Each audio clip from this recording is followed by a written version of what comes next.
entran los tanques, entran al Zócalo, arrasan con lo que tienen. Agreden a todos, mujeres, hombres y niños, pisotean la Constitución, no hay libertad de palabra, no hay libertad, compañeros, de nada. No somos guerreros, somos estudiantes. Estos somos unos estudiantes que el pueblo de México sepa que somos sus hijos, somos la juventud.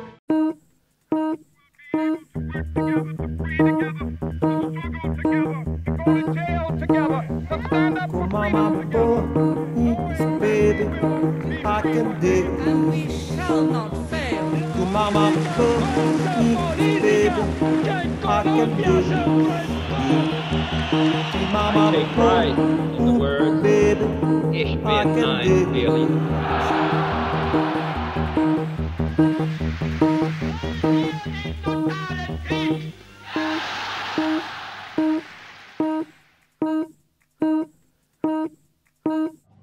América Latina por su liberación. Primero Nicaragua. In een door drugsoorlogen verscheurd Mexico verdwenen vorig jaar 43 studenten van de aardbodem na een gewelddadige confrontatie met de politie. Ze waren in een bus op weg naar een herdenking van een bloedbad bijna 50 jaar geleden. Toen, in oktober 1968, werden tientallen, sommigen beweren zelfs honderden, demonstrerende studenten vanuit het niets met machinegeweren neergemaaid.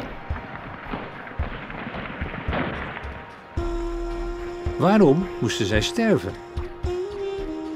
Niemand die op die vraag een bevredigend antwoord heeft. Het is een van die historische mysteries die een land in zijn greep kan houden. Onderzoeksjournalist Jacinto heeft zich de afgelopen 25 jaar vastgebeten in de tragische gebeurtenissen op het plein. Maar nog steeds heeft hij de onderste steen niet boven gekregen. El misterio sigue siendo quién puso a esos francotiradores. Ese es el misterio. De studenten van toen schreeuwden om verandering, zoals zoveel jongeren in 68. Queríamos, no sé, Penny Lane, pantalones rojos, Beatles, todo eso estaba prohibido. Nos dicen que tenemos 16 años de condena. ¿Qué? ¿De qué edad voy a salir yo aquí? Este caso es un tanto similar al nuestro y lo hemos visto, lo hemos analizado y todo apunta a que siempre nos van a querer desaparecer, asesinar por luchar por lo que uno quiere.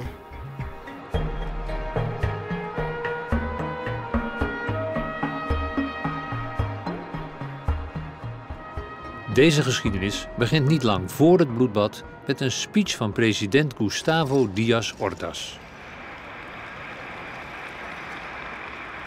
Se cuentan por centenares los casos en toda la extensión de la República en que estudiantes o pseudoestudiantes se posesionan violentamente de sus escuelas, presionan a sus rectores, directores o maestros, llegando inclusive a su secuestro.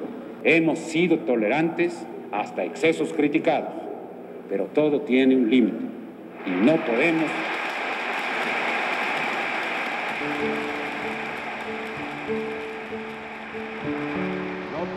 permitir ya que se siga quebrantando irremisiblemente el orden jurídico como a los ojos de todo mundo ha venido sucediendo.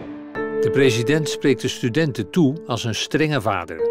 Weinigen vermoeden op dat moment hoe dreigend zijn woorden bedoeld waren.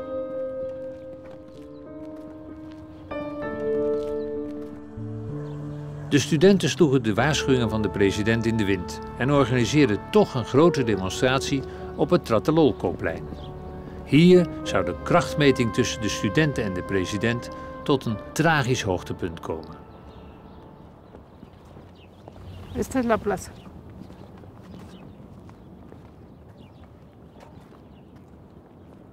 Y aquí, como aquí, era por esta parte donde estábamos. Bueno, nosotros llegamos con nuestro contingente de derecho, sin armas y sin nada, más que traíamos nuestra pancarta que decía Facultad de Derecho, y nos integramos y nos llegamos y nos colocamos y se fue llenando la plaza. Entonces cuando estábamos aquí ya los líderes estaban en el tercer piso y nos decían que había permiso para el mitin, que no había permiso para la marcha, pero que entonces no íbamos a salir y que nos quedáramos tranquilos aquí. Comenzamos a oír ruidos que yo ya conocía porque había entrado el ejército a Ceú, entonces yo ya conocía que eran ruidos de ejército, ¿no? Entonces comenzó la gente como a sentirse mal, a moverse, a todo. Entonces el líder que estaba hablando dijo que tuviéramos calma. Pero en ese momento, o sea, sobrevoló un helicóptero, yo lo vi arriba de mí, y salieron unas luces de bengala. Yo no sabía que esa era la orden de intervenir.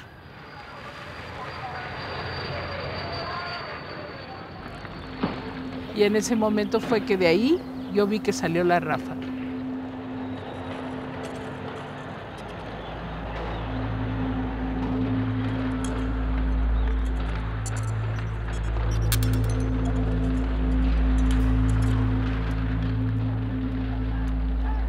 Cuando yo vi eso era porque comenzaron a caer los que estaban allá adelante. Digo, las balas silbaban.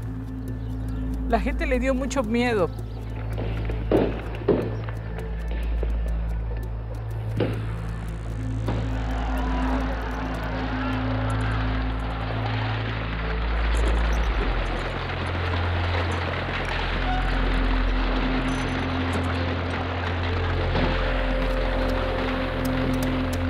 Gustavo Díaz Ordaz bleef jaren na dato nog volhouden dat hard ingrijpen een absolute noodzaak was geweest. En dat hij daarmee het land gered had. Estoy muy orgulloso de haber podido ser presidente de la República y haber podido así servir a México. Pero de lo que estoy más orgulloso de esos 6 años es del año de 1968, porque me permitió servir y salvar al país.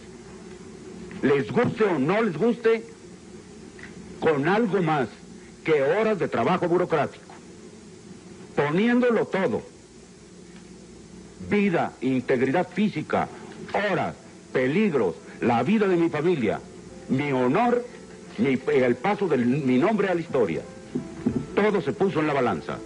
Afortunadamente salimos adelante, y si no ha sido por eso, usted no tendría la oportunidad, muchachito, de estar aquí preguntando. Díaz Ordaz toonde zich een getergd man, die vooral zichzelf leek te willen overtuigen. Maar was het waar wat hij beweerde? Het viel nooit na te gaan. De staatsarchieven zaten altijd potdicht. 12 jaar geleden pas, toen zijn partij voor het eerst sinds 1917 de verkiezingen verloor, kon onderzoeksjournalist Jacinto Rodríguez Munguía gaan vroeten in het verleden. ¿Dónde quedaron? Te di copias, ¿no? De eso. Cuando se abren estos archivos, cuando se tiene acceso a lo que hacían los aparatos de inteligencia, lo que detectamos de inmediato es que hay 2 versiones del 68. La versión que nos dice la historia, o los que habían contado la historia, que es una conjura comunista que quería acabar con el gobierno, y otra historia que es la que está en los archivos.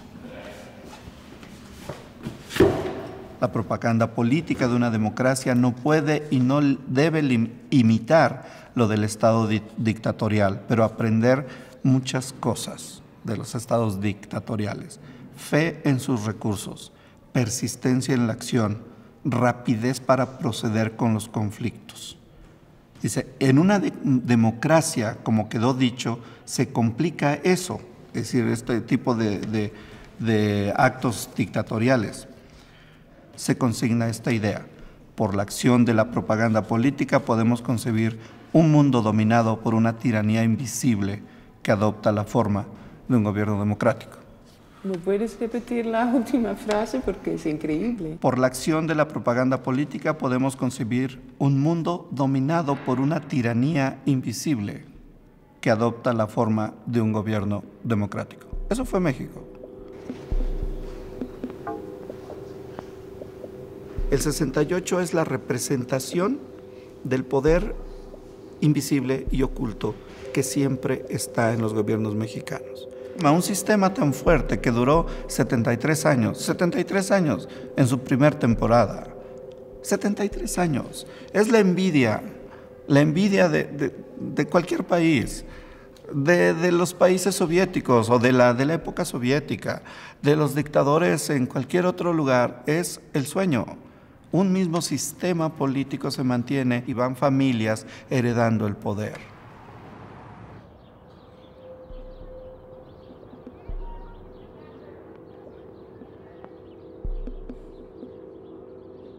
Bueno, es que para no todo el mundo se acabó la vida, ¿verdad?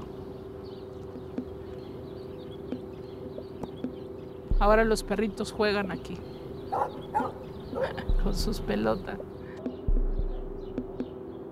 Siento impotencia, dolor, mucho dolor.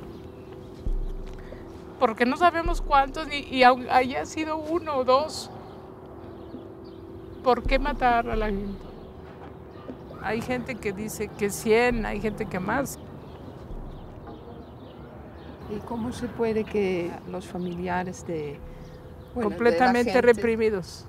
¿cómo? Cuando ellos quisieron rescatar o venir a rescatar, dijeron que no había su cadáver, no lo encontraban, pero la gente que encontraron dijeron, te lo entregamos siempre y cuando digas que no fue muerto aquí, que le dio un paro, que murió por pulmonía, por lo que fuera, pero no por bala aquí.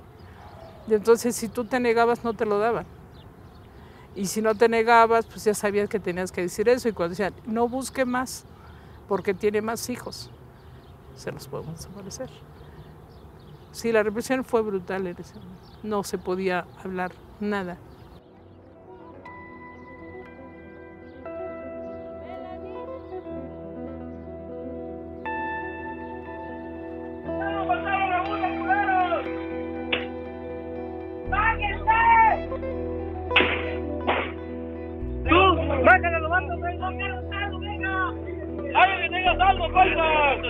A ver, vamos.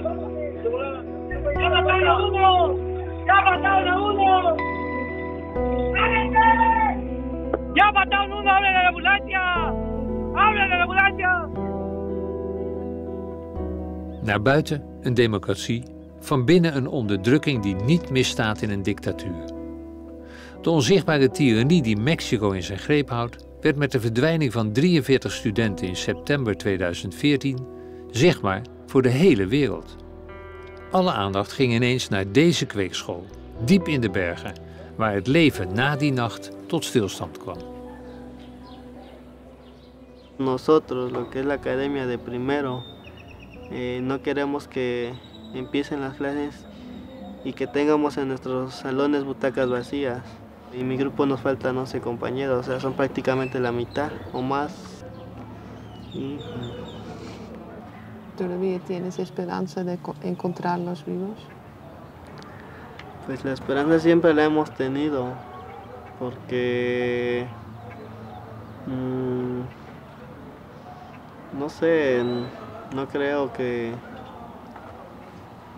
ya los hayan asesinado. No pueden hacerlo así tan fácil.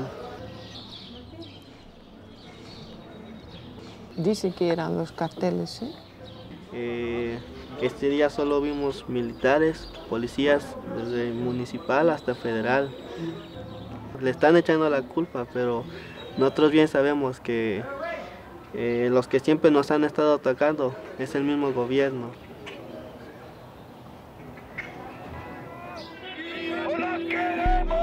¡Porque vivos se los llevaron! ¡Vivos los queremos! ¡No somos uno! ¡No somos 100! ¡Y todavía nos faltan los 40! Voormalig rechtenstudent Anna Ignatia, die na het bloedbad van 68 jarenlang in de gevangenis zat, heeft niets van haar strijdbaarheid verloren. De recente verdwijning van de 43 studenten trof haar recht in het hart. Elke demonstratie sindsdien is zij erbij. Het is haar manier om de demonen uit het verleden te bestrijden.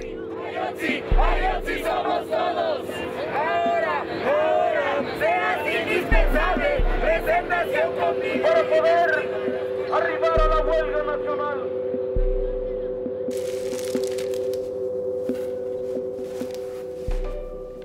Este álbum está intacto, después de 40 y tantos años.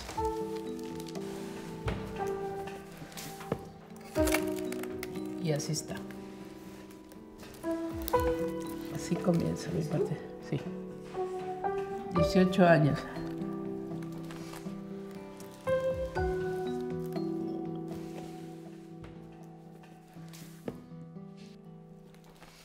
¿Por qué querían detenerte a ti? ¿Qué hiciste? No. Yo me pregunto a la vuelta de cuántos años, ¿no?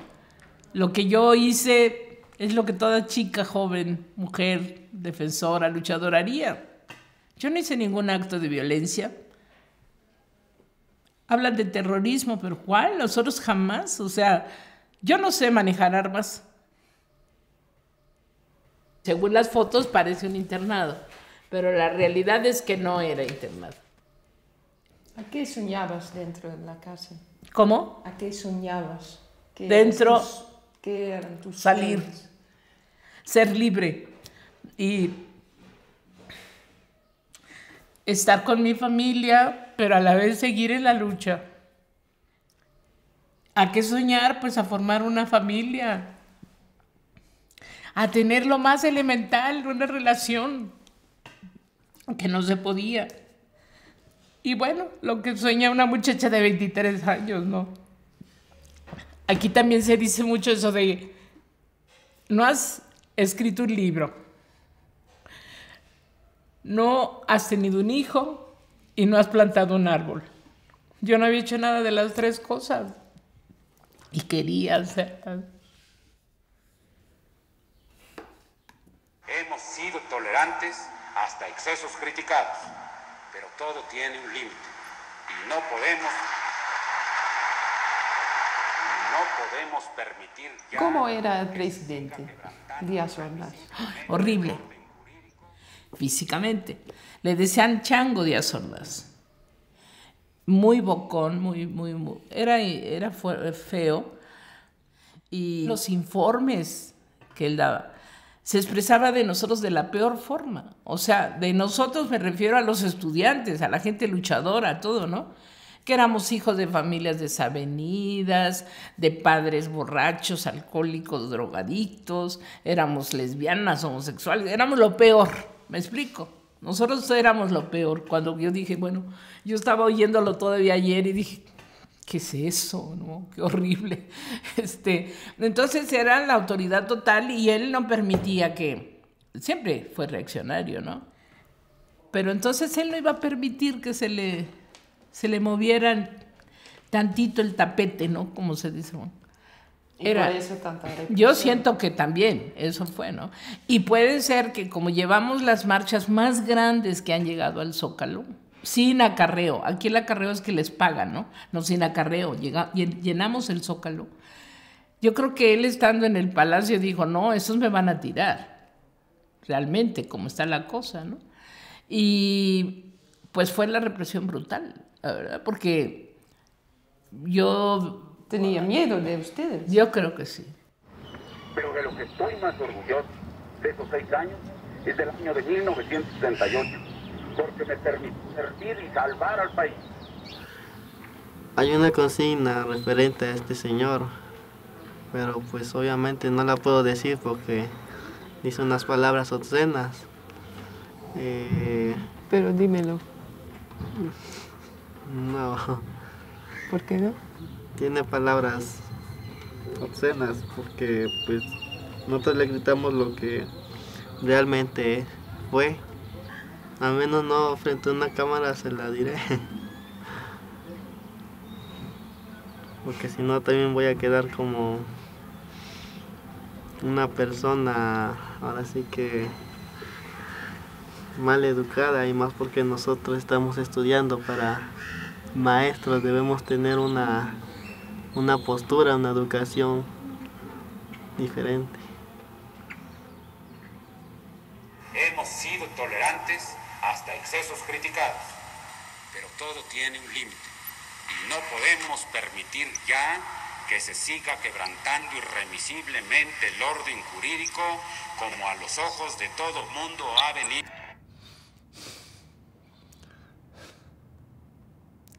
El tipo está convencido de que es un paranoico, que está absolutamente seguro de que había una confabulación del comunismo internacional que iba contra su gobierno. ¿Por qué? ¿Quién sabe? Pero él tenía la absoluta convicción.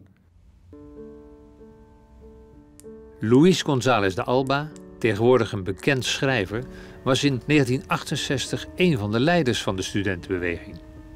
Hij wil best praten over die tijd, maar het moet wel 's nachts. Trabajo mucho de noche.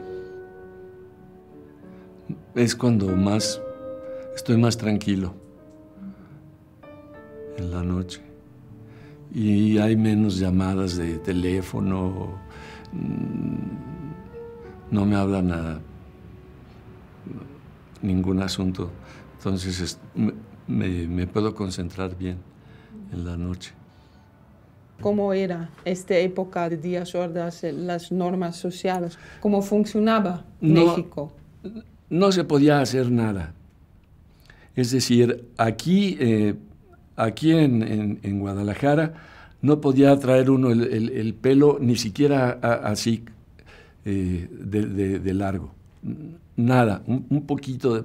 Lo cogía uno la patrulla, lo aventaba sobre la patrulla y lo trasquilaba.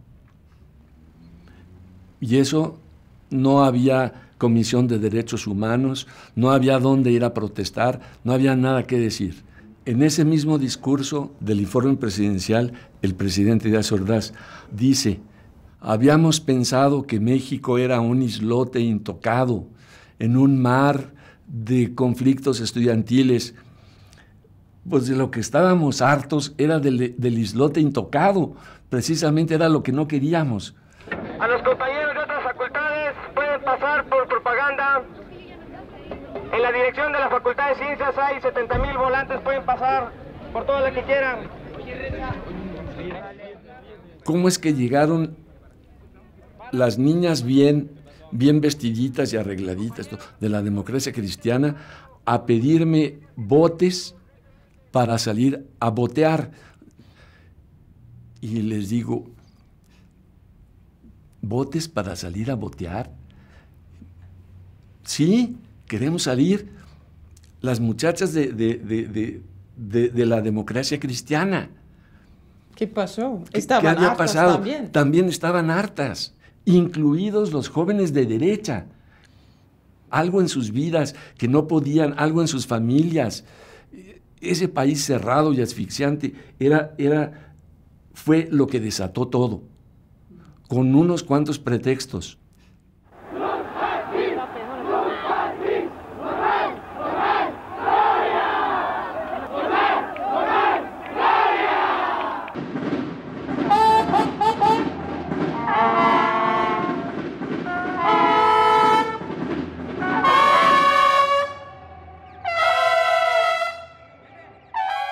Opgeschrikt door de gretigheid waarmee de meeste studenten het protest omarmden, kwam de regering in actie.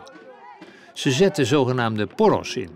Jongeren die als echte vechtjassen bekend stonden en tegen betaling wel in de studentenbeweging wilden infiltreren om later met grof geweld demonstraties uit de hand te kunnen laten lopen. Ángel Ávila raakte in 1968 als student vaak bij dit soort gevechten betrokken. Hij beweert zelf geen porro te zijn geweest, maar hij weet toevallig wel precies hoe het systeem werkte. El gobierno lo que hace es que en su momento empieza a controlar a ciertas gentes y las infiltra entre el estudiantado, aunque no sean estudiantes, para poder manipular las situaciones que se presenten. ¿Por qué? Porque en su momento esos infiltrados te van a dar a ti, te van a tener en conocimiento de qué está sucediendo, ¿verdad? y para que tú sepas cómo vas a atacar esa situación, cómo vas a cortar ese movimiento.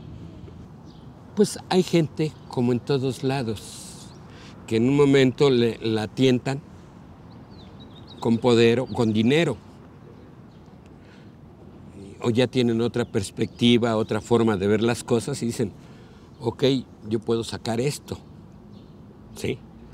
Pero entonces, ¿qué tenían que hacer para el gobierno? Pues servir como, nosotros les decíamos antenas, o sea, gente que llegaba a escuchar qué pasaba dentro de las instituciones y dar la información como espías, prácticamente. Llegar, ¿saben qué? Llámese gobernación, llámese dirección federal, llámese como se llame, de donde dependieran quién les estaba pagando, automáticamente con ellos era con los que iban, pasa esto. Y fulano y sutano, o sea, X personaje está haciendo esto, está moviendo las aguas para que esto siga adelante, para que crezca el movimiento.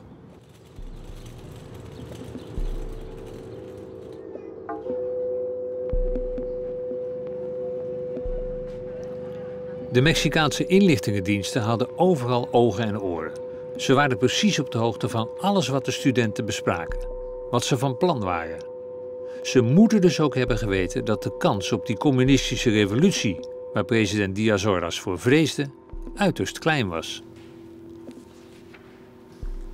Estos archivos son resultado de las investigaciones que hacían los aparatos de inteligencia mexicanos. Todos sus informes, todas sus infiltraciones, todas las intervenciones telefónicas, todo lo que estaban registrando como aparatos de inteligencia, llegaban a las oficinas que dependían del secretario de Gobernación, de Luis Echeverría Álvarez. Es decir, el primer filtro, el filtro de más alto nivel político después del presidente de la República era Luis Echeverría Álvarez.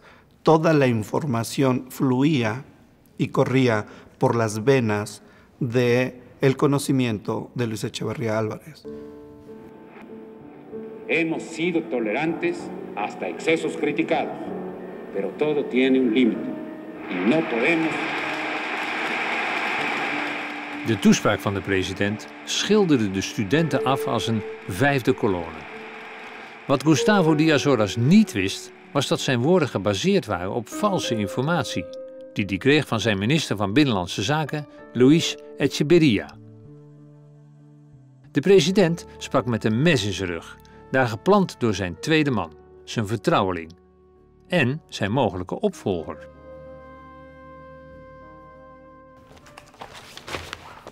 Era un hombre muy callado, muy callado. Mientras no fue candidato, era el hombre más discreto. Lo maltrataban, pues, porque no aparecía, no le gustaba que lo vieran, no le gustaba exhibirse. Siempre estaba como en la oficina más lejana, siempre trabajando en la discreción, siempre, siempre. Cuando lo hacen candidato, es la locura. El personaje se transforma totalmente. Sí, lo estimaba mucho. Yo creo que se volvió a equivocar Díaz Ordaz. Se equivocó con el 68.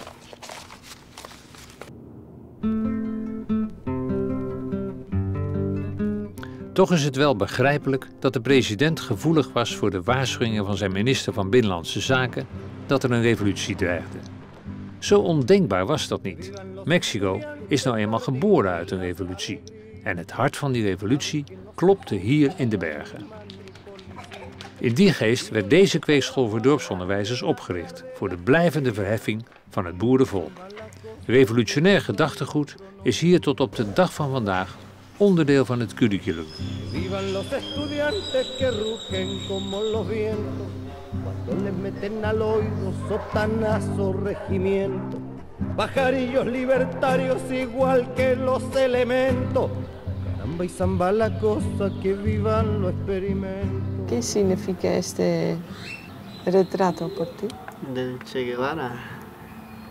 Pues, si bien sé, él, muchos lo vieron como guerrillero o como revolucionario, pero nosotros lo vemos ahora sí que como un luchador social. De niño la veía, pero no sabía exactamente su historia. Ya llegando aquí nos dan la verdadera historia de lo que hizo, de sus luchas. Y ahora sí que nos enseñan a ser críticos, a no quedarnos callados.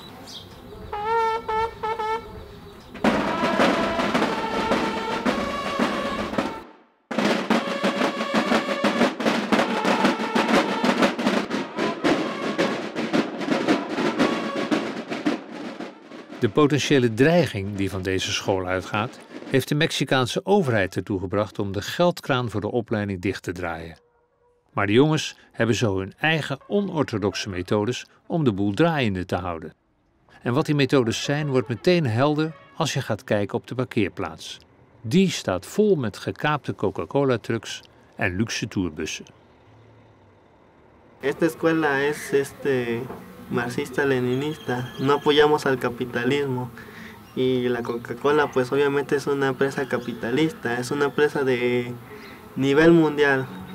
Entonces lo único que hace es, ahora sí que bien sabemos que la cola no nos ayuda en nada. Entonces nosotros si lo llegamos a retener es por lo mismo para sustentar los diferentes gastos que se realizan debido al movimiento. Déjate consentir con la mayor comodidad, seguridad y atención que te mereces. In de nacht dat de 43 studenten verdwenen, hadden ze net 4 bussen gekaapt om daarmee naar de herdenking van het bloedbad uit 68 te gaan. Nu toeren de overlevenden van die nacht stad en land af om aandacht te blijven vragen voor hun eigen dramatische confrontatie met de overheid. Y este autobús, por ejemplo, ¿es un autobús retenido o cómo lo veo? No sé si han sido observadores, la prensa internacional y la nacional. Hasta el momento no ha habido ninguna queja de las empresas de autobuses. Ninguna empresa ha denunciado o ha pedido al gobierno queremos que rescates nuestros autobuses o queremos que rescates a nuestros choferes, a nuestros conductores. No lo hacen porque hay un convenio. Estos autobuses están rolando cada 8 días o cada 15 días según el acuerdo que hayan llegado en cada empresa. Entonces la empresa está con ustedes. Pues no es un convenio de, ¿cómo se puede decir? De plena voluntad, pues, o sea, en que ella quieran. Más bien es un convenio que nos conviene a ambos. Nosotros nos transportamos a los padres de familia, a nuestros compañeros estudiantes, a la demás gente que viene con nosotros a apoyarnos, y la empresa se ve beneficiada en que sus autobuses no sean maltratados. Entonces hay como un contrato social, ¿no? Algo parecido. De studenten van de kweekschool in de bergen hebben alle onschuld verloren. Ze verwachten helemaal niets meer van de staat. 26 de septiembre! Hoe hoopvol steekt de studentenrevolte van 1968 aan de Universiteit van Mexico-stad hierbij af? Toen hoopten de jongeren nog dat ze de regering met argumenten konden overtuigen. El Consejo Nacional de Huelga ha enviado un oficio al presidente de la República en el que reiteramos nuestra petición de diálogo público y del que consecuentemente esperamos una respuesta explícita a dicha proposición. Aprovechamos este conducto para convocar al pueblo de México a la gran manifestación silenciosa, cual demostraremos el repudio general a la injusticia y a la falta de libertades democráticas.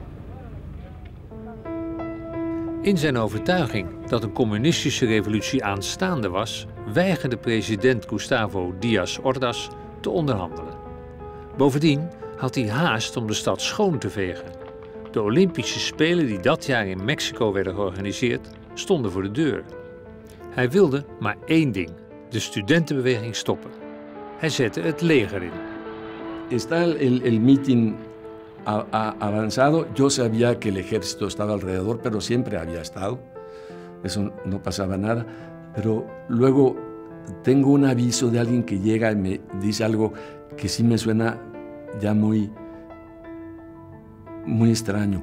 Me dice, alrededor de este edificio, nada más el edificio donde estábamos con los micrófonos para el mitin, hay varios muy pelones que traen un guante blanco en una mano. Y en eso suben por ambos lados del edificio unos muchachos también veinteañeros, máximo 30, en ropa común, ropa civil y con un guante blanco, y en la otra una pistola. Entonces llegan al barandal y empiezan a disparar al azar sobre la gente. El ejército respondió. El ejército de verde. Se tiran al suelo, yo ya estoy contra la pared, pero los noto en pánico, aterrados. Se ponen de acuerdo en contar hasta 3. 1, 2, 3. ¡Batallón Olimpia! ¡No disparen! Pobrecitos. No sabían qué hacer. Luis González de Alba werd opgepakt en verdween jarenlang achter de tralies. Het zou pas veel later bekend worden dat de mannen met de witte handschoenen een geheime militaire eenheid vormden, speciaal opgericht voor de Olympische Spelen. Ze waren naar het plein gestuurd om alle studentenleiders te arresteren.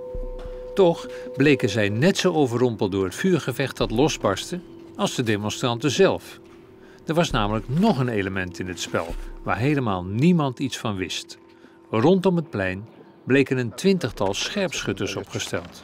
Entonces, aquí está este, que es el del ISTE. Sí, es el ISTE, sí. Exactamente. Y los otros en paralelo que están acá. Y que se supone que es de donde disparan, no sé si sepa. Marcas verdes son francotiradores. Y de la cúpula aquí de la iglesia. Y de la iglesia, sí, de la iglesia también. Tienen uno, según esto, según este documento que hizo la Procuraduría General de la República. Es exacto, el croquis de cómo ocurrió todo. Cuando llama el secretario de la Defensa Nacional para que le reporten por ahí de las 7:30, 7:15, bueno, antes ya le están llamando diciéndole, nos están disparando. Nos están disparando. Hay francotiradores en los edificios. Y es cuando dicen, bueno, ¿quién está disparando? Si nosotros tenemos el control de todo.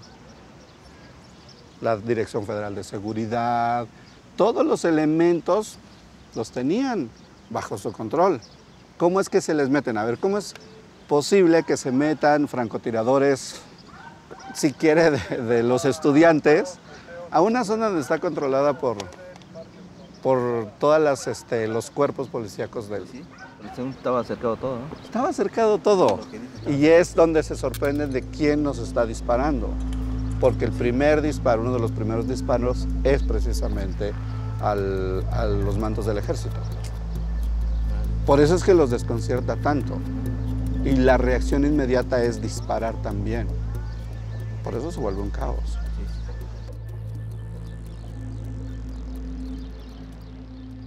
La información que he trabajado en estos años, a mí me deja la lectura de que el presidente lo engañaron. Se habla, por ejemplo, uno de los reportes de un capitán del ejército que en uno de los edificios, Molino del Rey, estaba habitado por una cuñada del entonces secretario de Gobernación, licenciado Luis Echeverría, llamada Rebeca Zuno. Es el reporte que está en el archivo. Y ahí el reporte que se elabora del 2 de octubre, o sea, es un reporte que se está haciendo el mismo día que ocurrió esto. Dice, en el 12º piso, en el piso 12, en el 1201 están disparando armas de calibre 22, alto poder y pistolas. En ese piso hay 3 departamentos y están disparando desde ahí.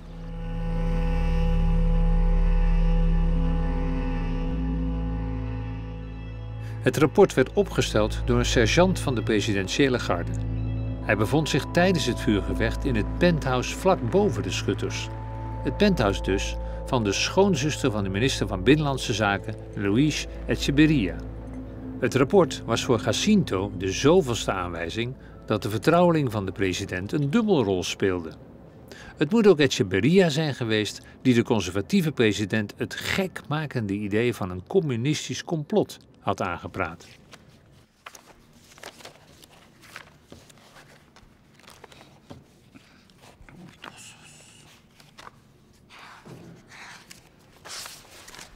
Mira esto, mientras. ¿Qué es eso?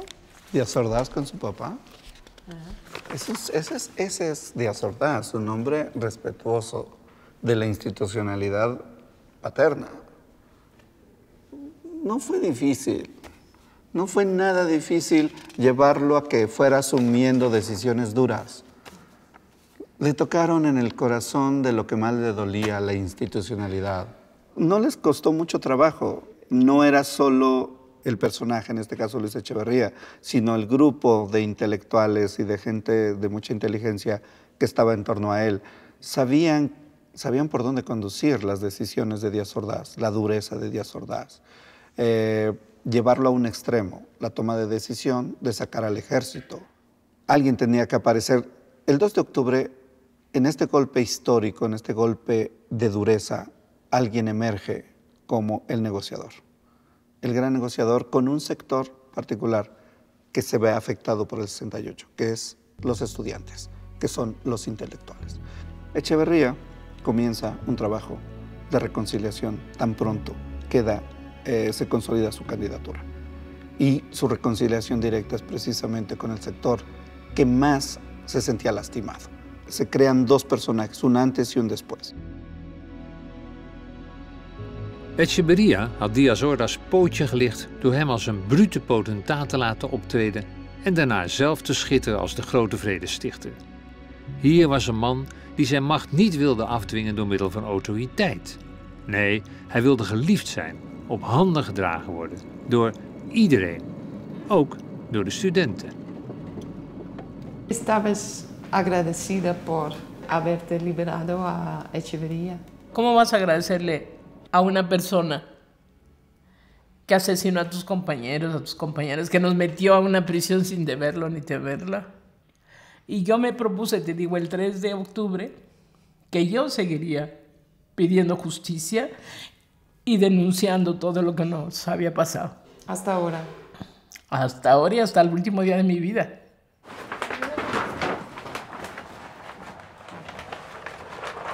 Gustavo Díaz Ordaz zou zich nooit hoeven verantwoorden voor zijn daden. Hij stierf al in 1979. Maar zijn opvolger, Echeverría, leeft nog steeds.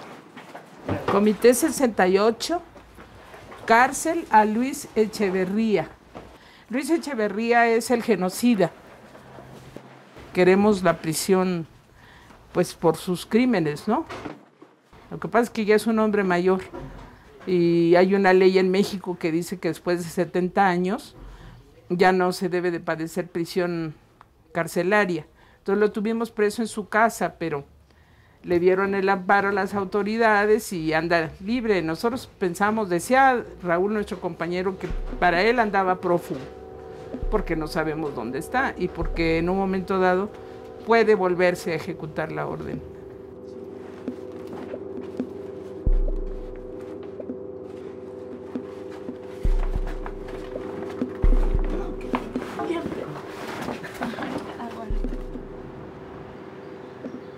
Alle pogingen om Echeverría te veroordelen voor zijn mogelijke betrokkenheid bij het bloedbad van Tlatelolco liepen op niets uit. Hola, vengo a la biblioteca del presidente. Ook Jacinto heeft het sluitend bewijs niet gevonden. Het blijft bij vermoedens. De ex-president is niet voortvluchtig, zoals Anna Ignatia denkt. Hij is gewoon thuis. Jacinto heeft na lang aandringen toestemming gekregen om zijn onderzoek voor te zetten in Echeverría's privébibliotheek. De vraag is alleen of het niet wederom een slimme schaakzet is van de 93-jarige ex-president. De ultieme poging om zijn imago te zuiveren.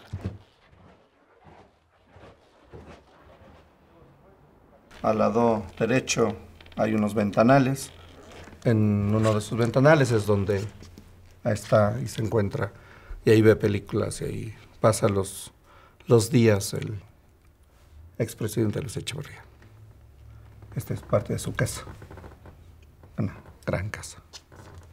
¿Lo encuentras muy a menudo cuando vienes por aquí? No, ya es muy difícil, ya no sale, ¿no? Por su salud, sé que ya no sale, es ya muy, muy difícil acceder a él, solo son las personas muy cercanas y bueno, sí, me entero de muchas cosas, ¿no? Me comparten muchas cosas, me cuentan muchas cosas, pero bueno, eso es como parte de la cotidianidad de la vida de esta casa, esta inmensa casa, una casa muy fría, por cierto, y ya, que tiene el peso del tiempo, ¿no?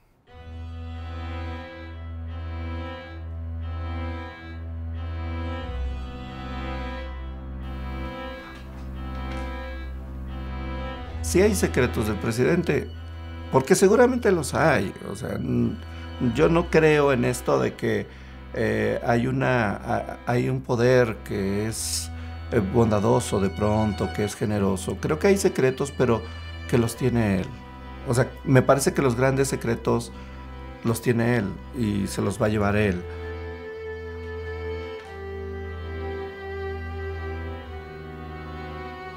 Hoeveel geheimen zouden er nog meer schuilgaan in het schimmenspel van de Mexicaanse macht? De ouders en de vrienden van de 43 verdwenen jongens tasten na meer dan een jaar zoeken nog steeds in het duister. Maar ze weigeren de hoop dat de jongens toch nog leven niet op te geven. Tegen het beter weten in.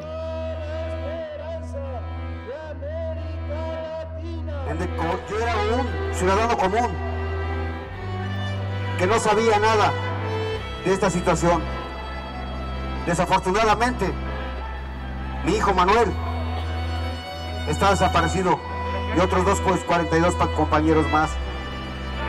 Y ya estamos aprendiendo de qué clase de gobierno tenemos, de cómo los reprimen a los estudiantes, de cómo reprimen a los profesores. Ya no quiero seguir sufriendo esto, y yo creo que nadie de nuestros compañeros. Queremos ver a nuestros hijos con nosotros y seguiremos luchando. Gracias.